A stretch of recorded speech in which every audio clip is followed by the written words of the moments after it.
Exodus chapter 18. Now Jethro, the priest of Midian, Moses' father-in-law, heard of all that God had done for Moses and for Israel his people, and that the Lord had brought Israel out of Egypt. Then Jethro, Moses' father-in-law, took Zipporah, Moses' wife, after Moses had sent her back to her father, and her 2 sons, of whom the name one was Gershom, for Moses said, I have been an alien in a strange land, and the name of the other was Eliezer. God is help, for the God of my father, said Moses, was my help and delivered me from the sword of Pharaoh. And Jethro, Moses' father-in-law, came with Moses' sons and his wife to the wilderness where he was encamped at the mount of God, Horeb. And he said in a message to Moses, I, your father-in-law Jethro, have come to you and your wife and her 2 sons with her. And Moses went out to meet his father-in-law and bowed in homage and kissed him, and each asked the other of his welfare, and they came into the tent. Moses told his father-in-law all the Lord had done to Pharaoh and the Egyptians for Israel's sake, and all the hardships that had come upon them by the way, and how the Lord delivered them. Jethro rejoiced for all the goodness the Lord had done to Israel, and that he delivered them out of the hand of the Egyptians. Jethro said, Blessed be the Lord, who has delivered you out of the hand of the Egyptians, and out of the hand of Pharaoh, who has delivered the people from under the hand of the Egyptians.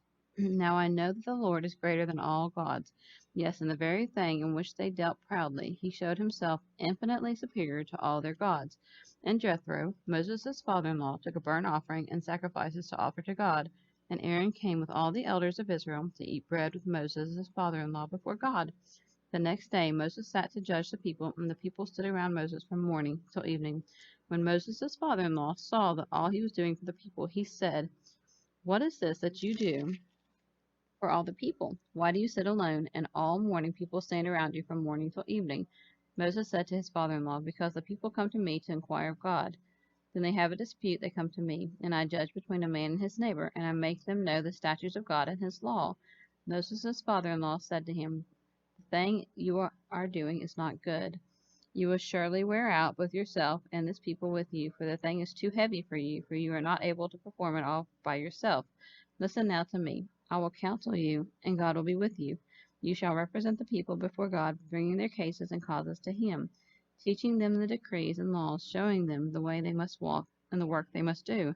Moreover, you shall choose able men from all the people, God-fearing men of truth, who hate unjust gain, and place them over thousands, hundreds, fifties, and tens, to be their rulers, and let them judge the people at all times. Every great matter they shall bring to you, every small matter they shall judge. So it will be easier for you, and they will bear the burden with you. If you will do this, and God so commands you, you will be able to endure the strain, and all the people also will go into their tents in peace. So Moses listened to and heeded the voice of his father-in-law, and did all that he had said. Moses chose able men out of all of Israel, and made them heads over the peoples, rulers over thousands, of hundreds, of fifties, and of tens. And they judged the people at all times. The hard cases they brought to Moses, but every small matter they decided themselves. Then Moses let his father-in-law depart, and he went his way into his own land.